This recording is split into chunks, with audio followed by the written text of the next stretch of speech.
André, você falou lá que, por exemplo, teve uma divinização, né, de Jesus depois da morte dele, não sei que época, mas enfim.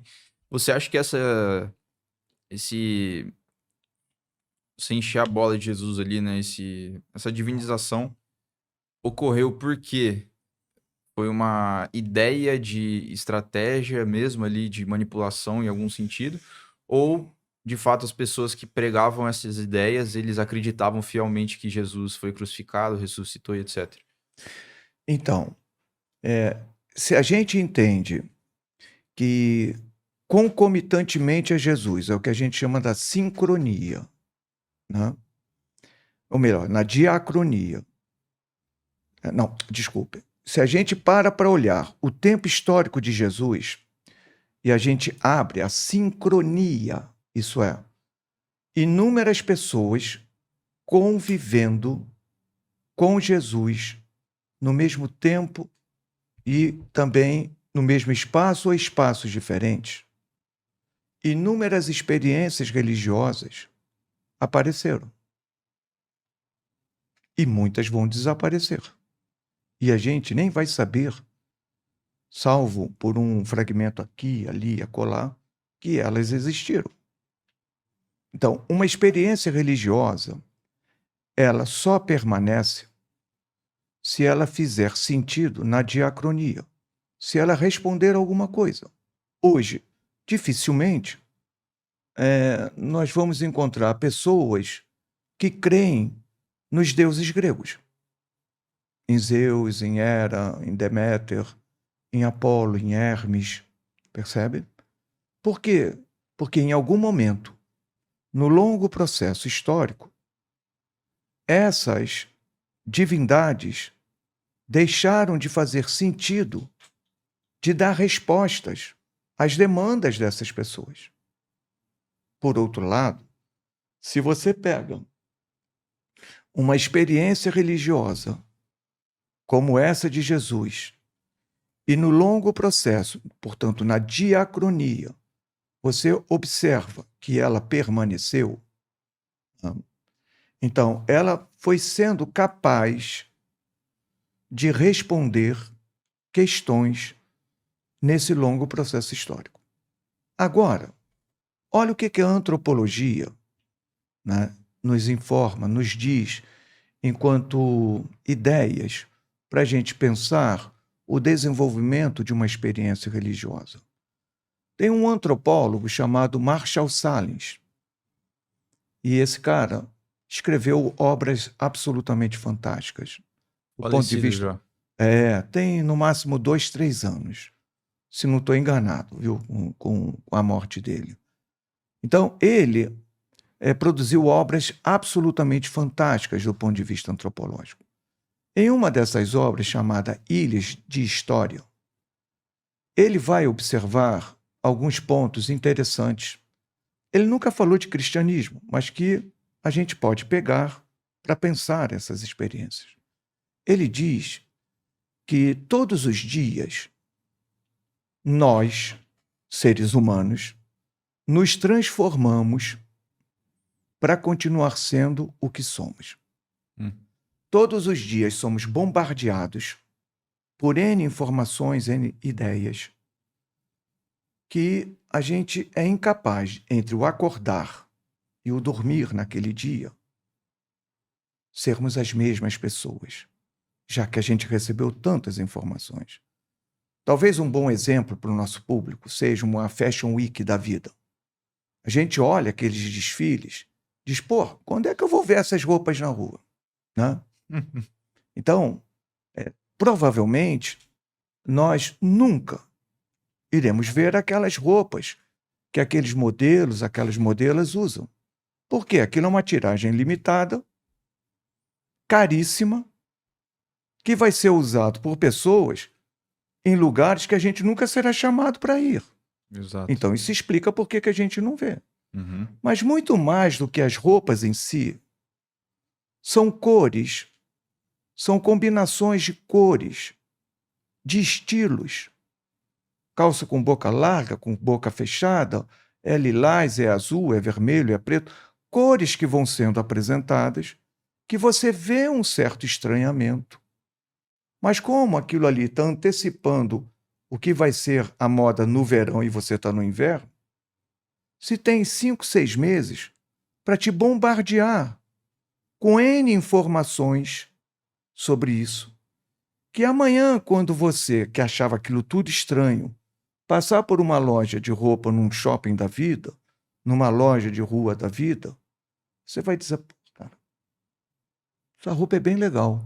Incrivelmente, as referências estão no Fashion Week Sim, de 6 meses atrás, entende? sim. Então, de alguma forma, nós nos transformamos. A gente não é aquela pessoa A gente está de sendo um ano influenciado o atrás, tempo inteiro. o tempo inteiro. São muitas imagens, informações, né? Tem muita coisa rolando no nosso dia a dia. Logo, nenhuma experiência religiosa é uma rocha. Ao contrário, não é? Ela, todos os dias, muda na experiência. Pausa rápida aqui. Se você assistiu até aqui, considere se inscrever no canal. Isso nos ajuda a trazer convidados cada vez mais incríveis e ter conversas mais interessantes. Então, se inscreva no canal e ative o sino das notificações para não perder nenhum episódio. Então, de volta ao podcast. Aquele Jesus revolucionário que foi parar na cruz porque instaurou um reino, ele disse, está instaurando o reino aqui e agora. Né? Daquelas bases que eu mostrei e falei. Em Paulo, geração seguinte a Jesus, não é 10 gerações depois, na geração de Paulo, a geração seguinte a Jesus,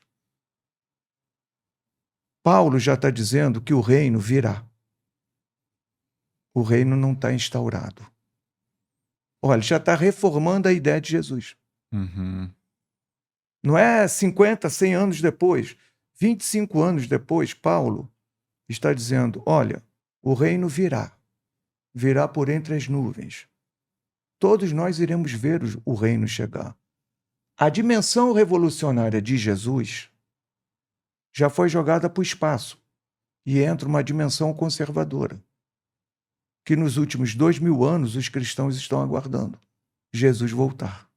Mas então, você acha que isso é uma construção arquitetada ou de fato acreditavam? É uma relação de negociação com aquilo que nunca se fala quando o assunto é Jesus, é Paulo, com o Império Romano. Porque se você, enquanto experiência religiosa, quer sair do submundo, quer sair da repressão, quer sair, não é, de uma situação profundamente delicada que você está vivendo, vai ter gente que vai dizer, eu prefiro morrer, e são os mártires que vão morrer, mas vai ter gente dizendo, não, eu negocio. Se os elementos revolucionários são um problema, eu negocio. Então isso não é maquiavélico. Isso faz parte das relações cotidianas, das relações de... É um processo, mas não é um processo que só foi encaminhado por Paulo. Concomitantemente a Paulo, outros infinitos atores e atoras, cristãos e cristãs, tiveram outras dimensões. E esses outros processos foram ficando pelo caminho. E o que vingou foi o processo que vai culminar lá no século IV, com Constantino e posteriormente com Teodósio, daquele movimento iniciado por Paulo se tornar império e império se tornar cristão. Mas Tornar a outros religião oficial. Exato, mas outros movimentos de contestação que nunca toparam negociar foram violentamente reprimidos e ficaram pelo caminho. Então Negociar, você fala negociar em que sentido? Negociar é pontualmente. Por exemplo, Paulo nunca foi a Roma. Nunca. Alguém vai dizer assim, alguém poderá escrever nos comentários, seu mentiroso, em Atos dos Apóstolos, Lucas deixou claro que Paulo chegou a Roma. Lucas é um autor do final do século I, início do século II. Ele tem interesses de colocar Paulo em Roma, porque no contexto do tempo histórico de Lucas, o movimento de Jesus sem Jesus já estava em Roma. Então, colocar esse movimento na capital do império fazia todo sentido. Então, antes que os caras venham me quebrar nos comentários, não Nem é? pensa nisso, né? Não, eles precisam entender, não é? Cada autor é um autor. Paulo mesmo nunca disse que foi a Roma. Então, Paulo é um autor vivendo, não é? Olha só, Jesus era o cara analfabeto, de língua aramaica, que estava completamente voltado para camponeses. Certo. 20 anos depois, Paulo é um judeu helenizado que fala grego e que fala para pessoas nas cidades. Veja. Da elite ali. Ou não. É um outro universo. Então, Jesus é um cara fenomenal, fantástico, etc. e tal. Mas ele não é Paulo. Sim. Nem Paulo é Jesus. O mundo de Jesus, a língua de Jesus, o universo que Jesus queria atingir e alcançar, não é o público, a língua e os objetivos de Paulo. Multiplica Paulo por milhares. Lembra? Religião não vem do céu para a terra, da terra para o céu. Bota aí 2, 3 indivíduos da mesma congregação religiosa cristã, botem 3 indivíduos falando sobre Jesus, eles vão convergir em 99%, mas vão divergir em 1%. Por quê? Porque cada um tem uma história de vida, cada um tem uma trajetória. Você imagina, agora eu me converti ao cristianismo, vou entrar numa igreja XYZ. Você acha que com o conhecimento que eu tenho, aquela igreja vai ser a mesma de depois que eu entrar lá? Com todo o meu estudo, meu conhecimento sobre o assunto? Ou eu vou impactar, em grande parte, aquelas pessoas que estão ali? Então, todos os dias, nós nos transformamos para continuar sendo o que somos. Falar em questões maquiavélicas, falar em questões do tipo... o Império Romano inventou o cristianismo, percebe? Isso é tão superficial, isso é tão ridículo, isso é tão Interessante. anti-ciência, que só serve mesmo para as redes, entende? Pô, eu tenho as respostas que você precisa saber para poder... Sabe aquelas coisas sensacionalistas? Isso o cientista não vai fazer. Ele não vai achar que maquiavelicamente alguém construiu, porque você retira dos sujeitos sociais da época todos os erros e acertos. É como se você falasse, as pirâmides do Egito foram os ETs que construíram. Rapaz, É no mesmo nível, assim. você esvazia toda a potência intelectual de uma cultura. Você diz, não, os egípcios, esses egípcios aí, talvez por serem islâmicos, são incompetentes, jamais poderiam fazer aquilo. Percebe? É um negócio, é como ir ao Peru, conhecer Chichén Itzá, conhecer ali aquelas construções potentes que os incas produziram ali, né? E você dizer, não, isso aí não tem nada a ver com Inca, cara. São naves espaciais que pousaram ali. Pô, tá louco, cara. Você destitui toda a capacidade daqueles indivíduos de terem construído e produzido alguma coisa. Então, tem algo de errado nisso, que é convergir contra a ciência. Percebe? Então, há micros experiências na sincronia, milhares de indivíduos cristãos produzindo no mesmo tempo e em espaços diferentes muitas falas sobre Jesus. Mas e as negociações, o que eram exatamente? Então, o que são negociações? Paulo está tendo oportunidade no espaço urbano de conversar dentro do seu campo de convertidos ao movimento de Jesus sem Jesus dele lá, da igreja de Paulo, lá do cristianismo de Paulo, ele está tendo oportunidade de conversar com essas pessoas. E nessas conversas que ele tem com esses indivíduos da sua comunidade, ele está podendo dizer, né, que eles precisam se preparar para um mundo que está, entre aspas, com os seus dias terminando. Por quê? Porque esse mundo vai passar. Jesus virá entre as nuvens. Isso ele está negociando. Porque Jesus nunca disse que iria voltar.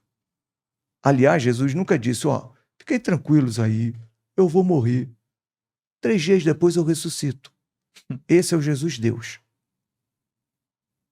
O Jesus que a gente está tratando aqui, que é aquele camponês, analfabeto, que não tinha ideia nenhuma de futuro, que não sabia nada do que iria ser, esse cara aqui, esse indivíduo, é o que deu origem a tudo.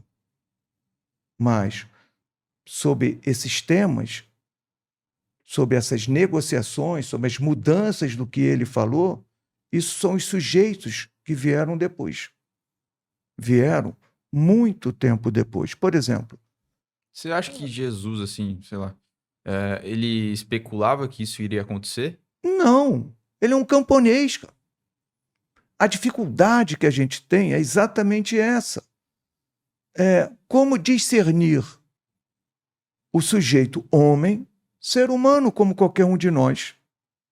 Genial, porque é verdade. Em torno dele se instaura um antes e um depois. Do ponto de vista temporal. Sim. É o antes de Cristo, depois de Cristo. Percebe? Você pode não acreditar em Deus, né? Pronto, você... Mas é inegável ele tem como ele influenciou o mundo, né? Exatamente. Então, as suas ideias têm força. Né? Poderíamos estar falando exclusivamente aqui das ideias dele.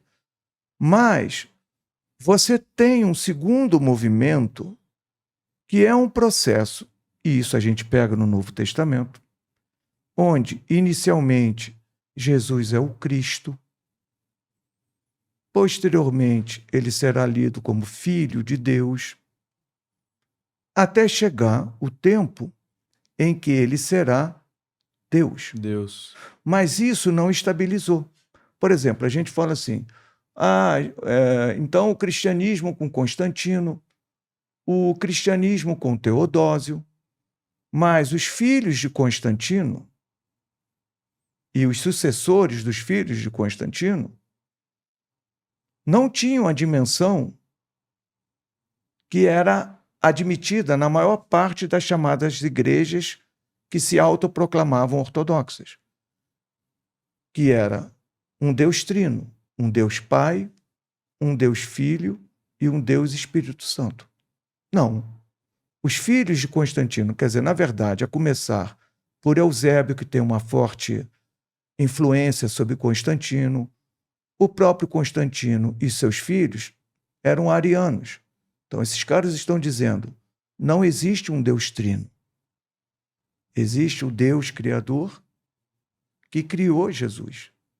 Então, Jesus é uma divindade, mas está longe de ser Deus.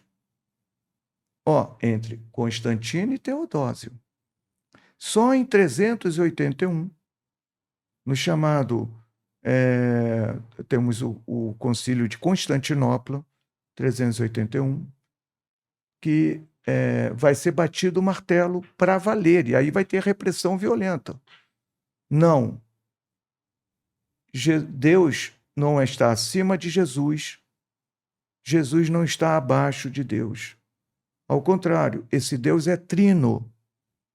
E aí vem o reforço do credo. Quer dizer, foi mudando ao longo do tempo. É isso. Isso é negociar. Isso é discutir. Porque durante 50 anos, entre Constantino e Teodósio, o mundo foi ariano. Mas ninguém fala disso, só fala de Constantino e só fala de Teodósio.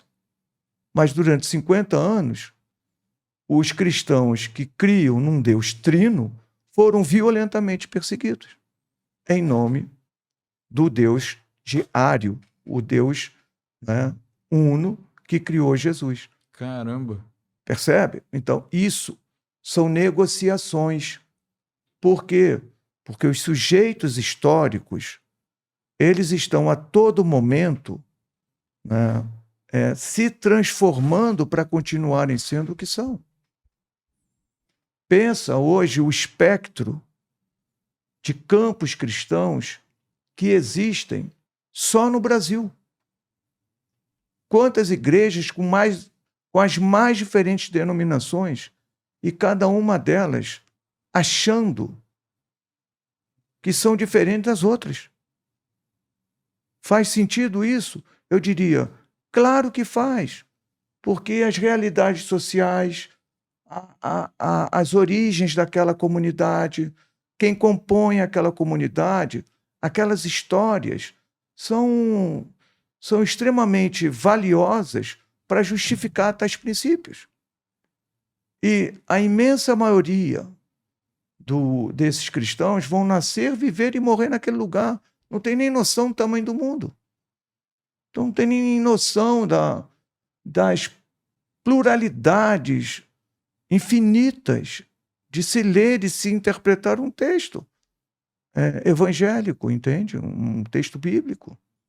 Então é algo que é isso. Então a fala de um antropólogo todos os dias, né, nós nos transformamos para continuar sendo o que somos, é um pouco isso. Interessante, cara.